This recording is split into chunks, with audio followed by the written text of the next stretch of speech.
Before you book your next cruise, there are a few things passengers often wish they had known earlier.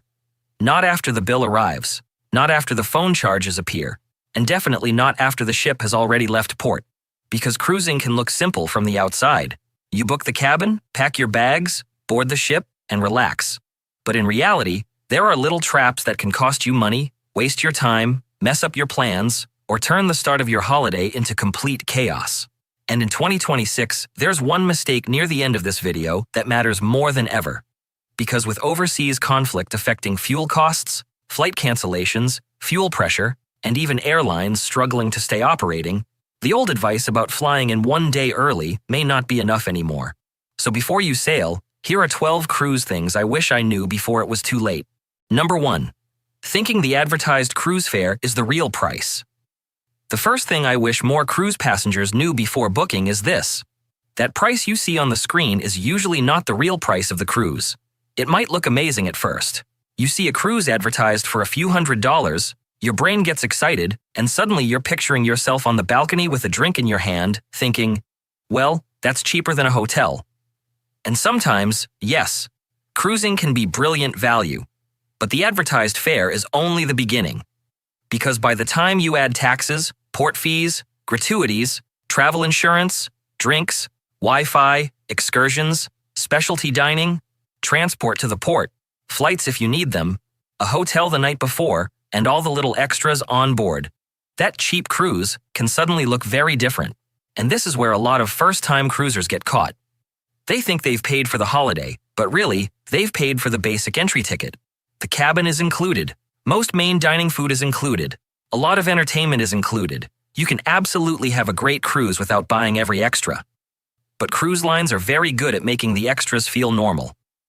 Want a drink package? Extra? Want Wi-Fi? Extra.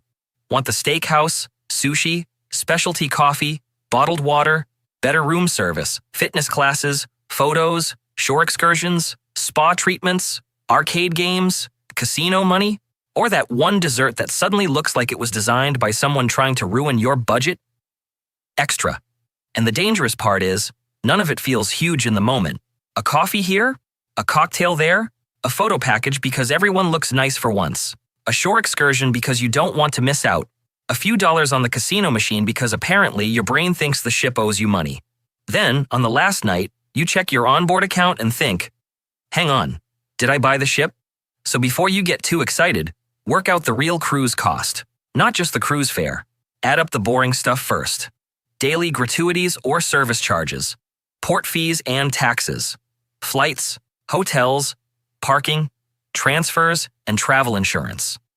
Then think about the extras you might actually want on board. Wi-Fi, drinks, excursions, specialty dining, coffees, photos, or anything else that could quietly sneak onto your account. And honestly, this does not mean you should avoid cruising. A cruise can still be fantastic value, especially if you know what is included and you're careful with the extras. But the big lesson is simple. Do not budget for the cruise fare. Budget for the whole trip. Number 2. Not turning on airplane mode before the ship leaves port. The second thing I wish more passengers knew before going on a cruise is this. Your phone can become one of the most expensive things you take on board. And the scary part is, you do not even have to be scrolling, watching videos, or calling anyone for it to happen. Once the ship leaves port, your phone can connect to the ship's maritime mobile network. That means your normal land-based phone plan may no longer apply, even if you still feel like you are near land. And this is where people get caught.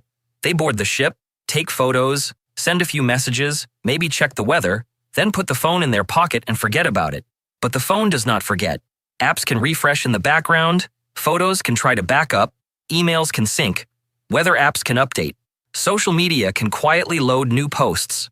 And before you know it, your phone has been doing little jobs all day on a very expensive network. Then the bill arrives later, and suddenly that quick check of Facebook feels like it should have come with a life jacket. The fix is simple, but you need to do it before the ship leaves. Turn on airplane mode while you're still in port. Then, if you want to use the ship's Wi-Fi or cruise app, turn Wi-Fi back on manually. That part confuses people because they think airplane mode means the whole phone is useless. It does not. You can still use Wi-Fi while airplane mode is on. That means you can use the cruise line's app, check daily schedules, book activities, look at restaurant times, and sometimes message people on board, depending on the cruise line and the app. But your phone will not be quietly connecting to expensive mobile networks in the background. And do not assume your regular mobile plan covers cruise ships. Most phone plans are designed for land, not floating hotels in the middle of the ocean using satellite-connected systems. Even if your plan includes international roaming, cruise ships can be treated differently. So before sail away, make it part of your routine. Passport sorted, boarding pass done, bags dropped off. Airplane mode on. Because the ocean view should be the thing that takes your breath away, not your phone bill. Number 3. Not understanding ship time, tender ports, and all aboard time. The third thing I wish more cruise passengers knew before sailing is this. The ship does not care what time your phone thinks it is. And that sounds dramatic, but it matters a lot. Because when you're in port, there can be a few different times floating around. There's the local time in the country you're visiting. There's the time your phone automatically changes to. And then there is ship time. And ship time is the one that matters. If the cruise line says all aboard is 4:30, they usually mean 4:30 ship time. Not whatever your phone decided after connecting to a local tower. This is where passengers can get caught badly. They get off the ship, have a lovely day, take photos, go shopping, eat something questionable but exciting, and then suddenly look at their phone and think, oh good, we still have an hour. Except the ship is using a different time. And now that relaxing port day has turned into a sweaty power walk back to the pier while everyone else is already leaning over the balcony watching the drama. And let's be honest, nobody wants to become the entertainment. So before you leave the ship, check the all-aboard time properly. Take a photo of the sign near the gangway. Check whether the ship is staying on ship time or changing to local time. Set a phone alarm for much earlier than you think you need. And if you're traveling with other people, make sure everyone is using the same time, because one person saying, "No, I'm sure it's fine," is how a calm day becomes a travel documentary. Tender ports make this even trickier. A tender port is where the ship does not dock right at the pier. Instead, passengers are taken back and forth on smaller boats. And that means you cannot just stroll back to the ship at the last second. You may have to line up for the tender. You may have to wait for the next boat. The ride itself can take time. And if the weather changes, the whole process can become slower. So if you are in a tender port, you need to leave even more buffer time than usual. Not 5 minutes. Not, we'll just quickly grab one more souvenir. Real buffer time, because missing the ship in port is not like missing a bus. The ship can leave without you, and then you may have to pay for hotels, flights, transport, and all the stress of trying to catch up with it at the next port. And that is, if the next port even lets you easily catch up. So, before every port day, remember this simple rule. Ship time beats phone time. All aboard time is not a suggestion. And tender ports need extra patience, because the only thing worse than watching your cruise ship sail away is watching it sail away while holding a bag of souvenirs you probably didn't need. Number 4, forgetting to check the cruise contract fine print. The fourth thing I wish more cruise passengers knew before sailing is this. That boring cruise contract can matter a lot more than people think. And yes, I know. Nobody books a cruise because they are excited to read the terms and conditions. No one is sitting there with a cup of tea thinking, tonight, I might relax with 18 pages of legal wording. But hidden inside that dull little document are the rules that can affect your money, your itinerary, your refunds, your rights, and what happens when things go wrong. Most people just tick the box and move on. And honestly, I get it. The wording is dry, the font is tiny, and it feels like something designed to make your brain leave the room. But cruise contracts can explain some very important things. Like what happens if the cruise line changes a port? What happens if bad weather affects the itinerary? What compensation you may or may not get? What happens if you miss the ship? What fees are automatic? What charges are non-refundable? And what the cruise line is responsible for, and what they are not. That is the part that surprises people. Because passengers often assume that if something changes, the cruise line must automatically refund them, compensate them, or fix everything exactly how they want. But the contract may say something very different. A missed port might mean a small onboard credit, or nothing. A changed itinerary might be allowed under the conditions you agreed to. A non-refundable deposit might really mean non-refundable. And if you miss the ship because your flight was delayed, The cruise line may not be responsible if you book that flight separately. That does not mean cruise lines can just do anything they want, but it does mean you need to know what you actually agreed to before you're standing at guest services feeling shocked. So before you sail, you do not have to read every single word like you're studying for a law exam. But do skim the important parts. Look for words like refund, cancellation, itinerary change, gratuities, service charges, luggage, missed departure, medical care, and travel documents. Screenshot anything that looks important. Save a copy of your booking confirmation and cruise contract somewhere you can access offline. Because if something does go wrong, you'll know whether you have a real complaint or whether the answer was hiding in the fine print the whole time.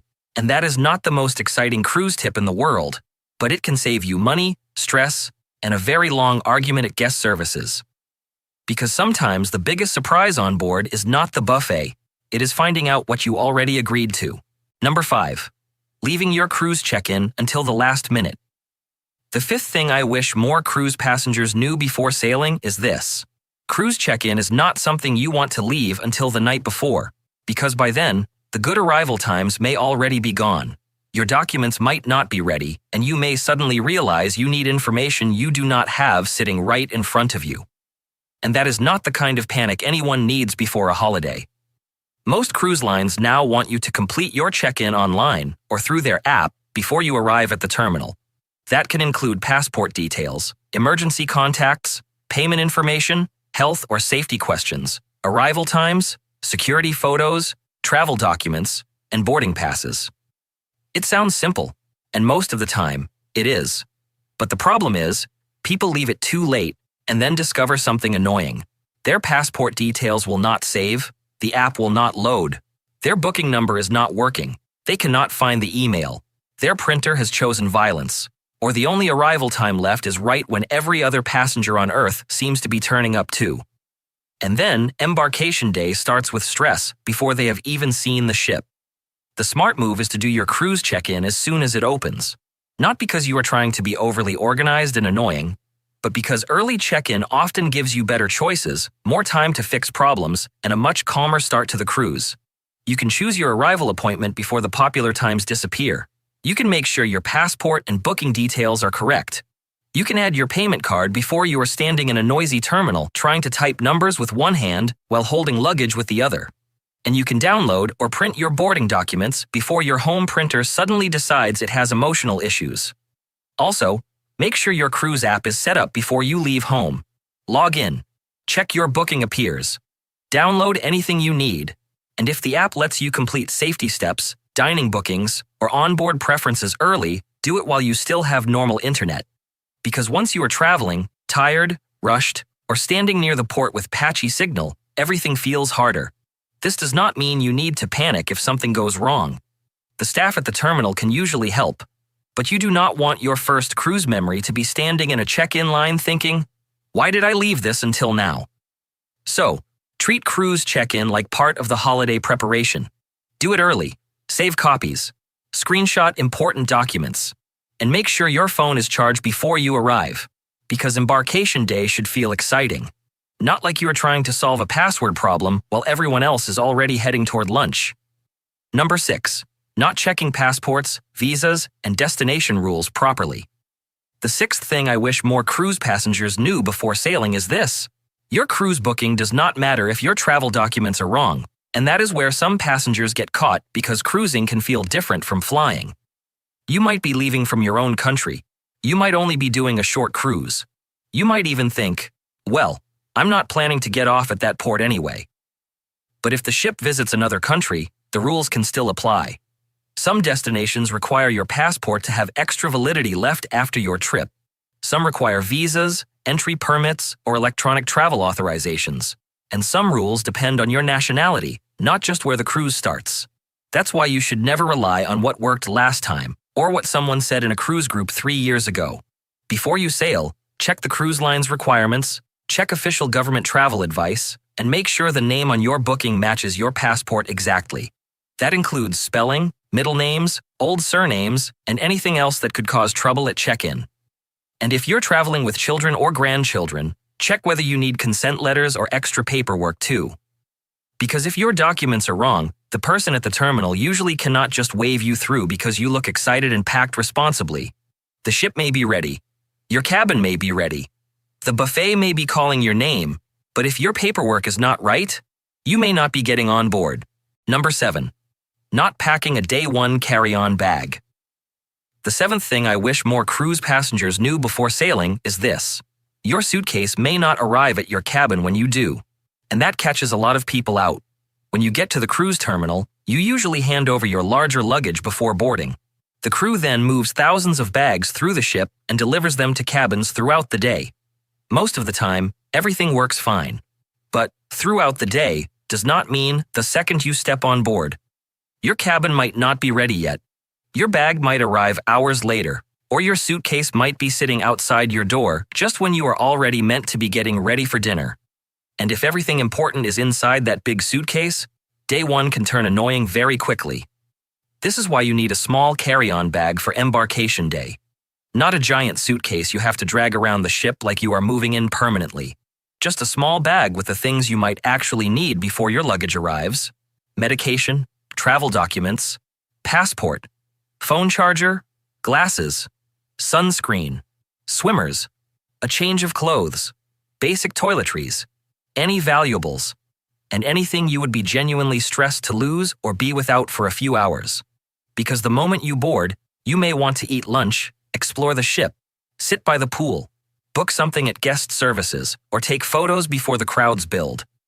But if your swimmers are in the checked bag, your charger is in the checked bag, and your medication is in the checked bag, suddenly your first few hours on board feel a lot less fun. And please, never pack important medication in the suitcase you hand over at the port. Keep it with you, always. Even if you think your bag will arrive quickly. Even if you have done cruises before and it was fine last time. Even if someone says, "Oh, don't worry, the bags are usually fast." That is not the kind of thing you gamble with. And here's a good little trick. Pack as if your cabin will not be ready and your suitcase will not arrive until later. Then, if everything turns up early, wonderful. You are pleasantly surprised, but if it takes a while, you're not stuck wandering around the ship with no charger, no sunscreen, no medication, and no way to get changed. Embarkation day should feel like the beginning of a holiday, not like a treasure hunt for your own luggage. Number 8. Waiting too long to book dining, shows, and activities. The 8th thing I wish more cruise passengers knew before sailing is this. Some of the best things on board can book out faster than people expect. And this catches a lot of first-time cruisers because they imagine the ship works like a floating hotel. You just turn up, relax, and decide what you feel like doing when you feel like doing it. And sometimes, yes, you can do that. But on many ships now, especially newer and larger ships, the popular stuff fills up quickly.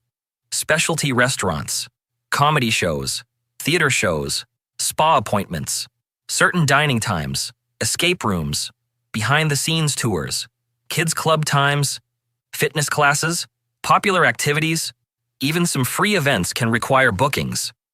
And this is where passengers get annoyed. They board the ship, wander around for a few hours, have lunch, unpack, explore, take photos, maybe lie down for just 10 minutes, which somehow becomes 2 hours. Then later they open the app and realize the best dining times are gone. The show they wanted is fully booked. The spa time they wanted is unavailable. And the only dinner slot left is either ridiculously early or so late they'll be eating dessert while the cleaners are judging them. The trick is to book the important things early, not everything. You do not need to schedule every minute of your holiday like a military operation with towel animals. But if there is something you really care about, book it as soon as you're allowed. Before the cruise, check what can be reserved in the app or online. Once you board, connect to the ship's Wi-Fi, open the cruise app, and look at the things that fill up fast.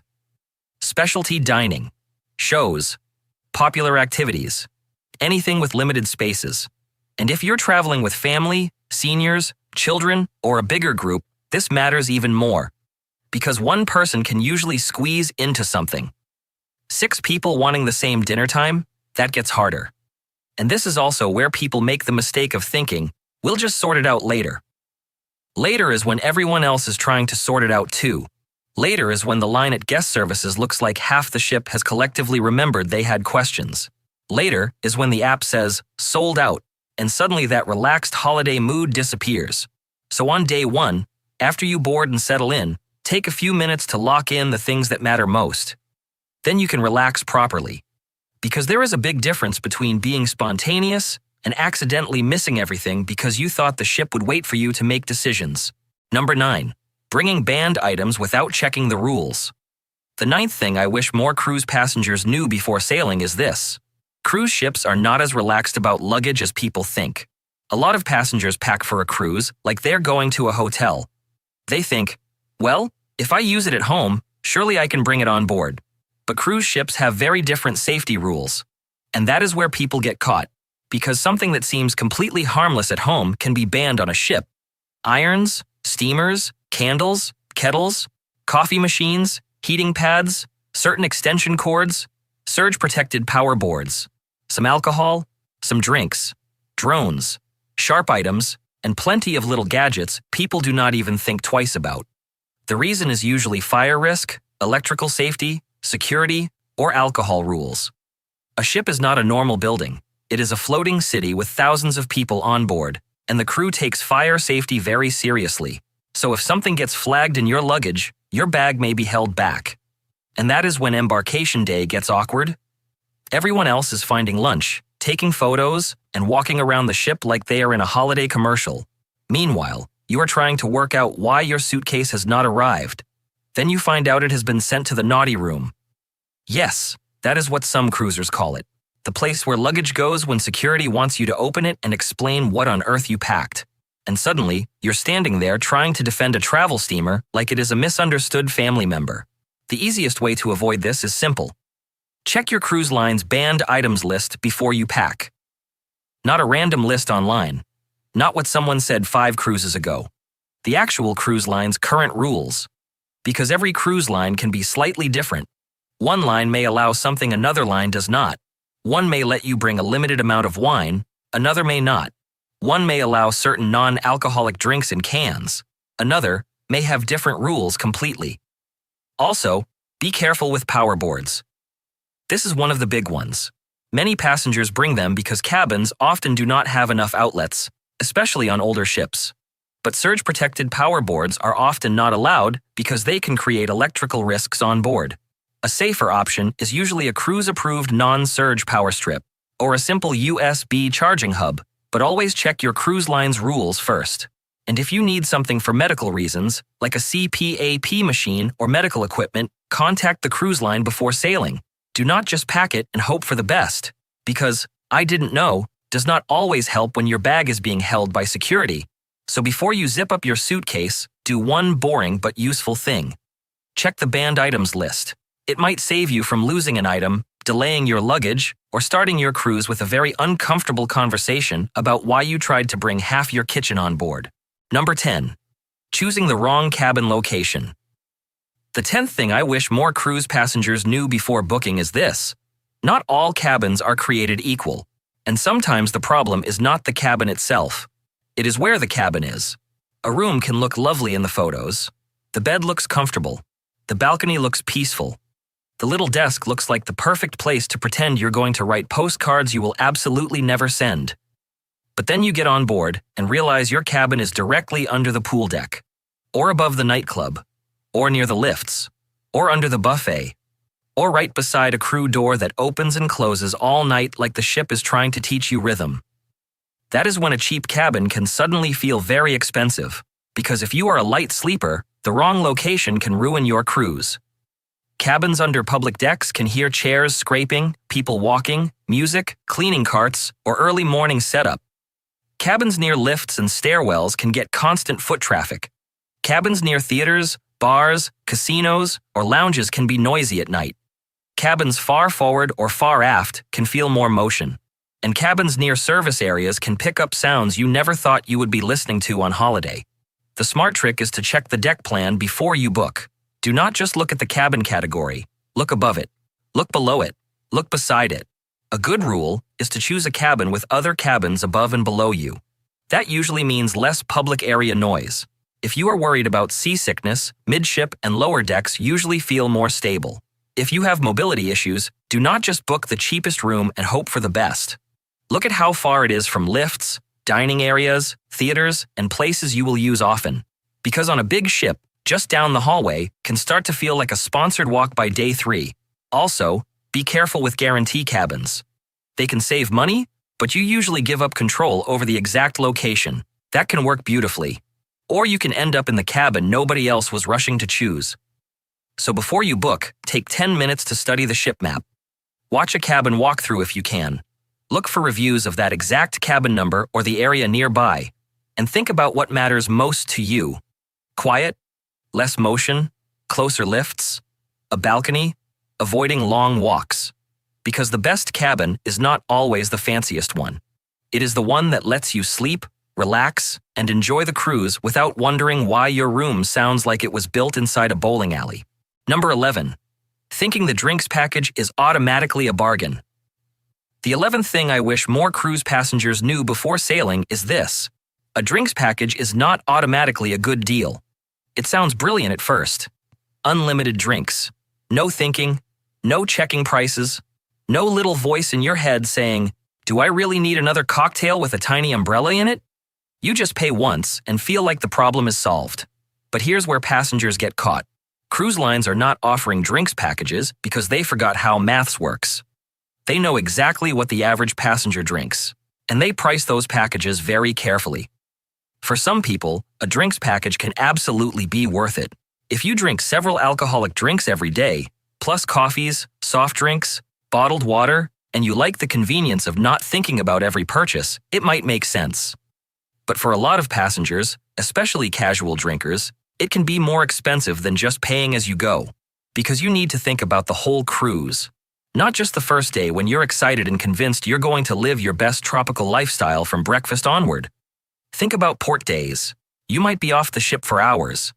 Think about sea days when you might drink more. Think about mornings when the idea of alcohol feels like a personal attack. Think about whether specialty coffees, bottled water, mocktails, fresh juices, or premium drinks are actually included, and check whether gratuities or service charges are added on top of the package price. That part catches people too. They see one price, then realize there is an extra percentage added at checkout, and suddenly the easy option is not looking quite as cute. Also, some cruise lines have rules where if one adult in the cabin buys the alcoholic drinks package, the other adult may have to buy one too. So if one person drinks cocktails and the other person mostly drinks water and disappointment, that package can become very expensive very quickly. Before you buy it, do the boring but useful thing. Work out how many drinks you would realistically have each day. Not fantasy you. Not holiday brochure you. Real you. Would you actually drink enough every single day to break even? Or are you buying it because the word unlimited temporarily switched off the sensible part of your brain? And remember, you can still enjoy a cruise without a drinks package. You can pay as you go. You can bring limited drinks on board if your cruise line allows it. You can look for happy hours, loyalty perks, coffee cards, soda packages, or non-alcoholic options that suit you better. The drinks package is not bad. It is just not magic. And the last thing you want is to spend your cruise drinking more than you even wanted, just because you're trying to get your money's worth. Because once you're forcing yourself to order another drink so the spreadsheet in your head feels better, that is not a holiday. That is maths with ice cubes. Number 12. Flying in too late when flights are getting less predictable. The 12th thing I wish more cruise passengers knew before sailing is this: the old advice of arriving one day before your cruise may not always be enough anymore. For years, cruise passengers were told the same thing. Do not fly in on embarkation day. Arrive the day before. And that was good advice. But in 2026, one day early may not always give you enough breathing room. Because the problem now is not just ordinary delays, it is fuel pressure, it is overseas conflict pushing up jet fuel costs, it is fuel shortages in some regions, it is airlines cutting flights, changing schedules, reducing routes, adding extra charges, and in some cases, struggling to stay in business at all. Spirit Airlines in the United States is one example. The airline reportedly stopped operating after years of financial trouble, with rising jet fuel costs from overseas conflict making things even worse. And that is the point cruise passengers need to understand. If an airline cancels your flight, changes your route, or leaves you stuck overnight, your cruise ship does not wait because the airline is having a bad week. the ship can still leave on time, and if you booked your flight separately, you may be the one trying to fix it yourself. That means calling the airline, finding a new flight, booking a hotel, paying for transport, trying to catch the ship at the next port, and hoping your travel insurance actually covers the mess. This is why more cruisers may need to think about arriving 2 days before, not just one, especially if it is an expensive cruise, an international cruise, a once-in-a-lifetime cruise, a cruise with connecting flights, or a cruise where the departure port is far from home. Yes, arriving 2 days early costs more. But missing the cruise costs a lot more than that. And this is also where booking through a good travel agent, or sometimes through the cruise line's air program, can be worth thinking about. Because if something goes wrong, at least you may have someone helping you find another option, instead of sitting on hold alone while your ship is getting ready to sail without you. So before you book your flights, ask yourself one simple question. If this flight gets canceled, do I still have enough time to save the cruise? Because in 2026, getting to the ship is no longer just the boring part before the holiday. It might be the part that decides whether your holiday happens at all. Which of these would have caught you out the most? The phone roaming, the hidden cruise costs, the ship time mistake, or the new advice about flying in earlier? Let us know in the comments, because your story might help another cruiser avoid the same mistake. And if you found this helpful, make sure you subscribe to Cruise for You for more cruise tips that can save you money, stress, and a whole lot of panic before you sail.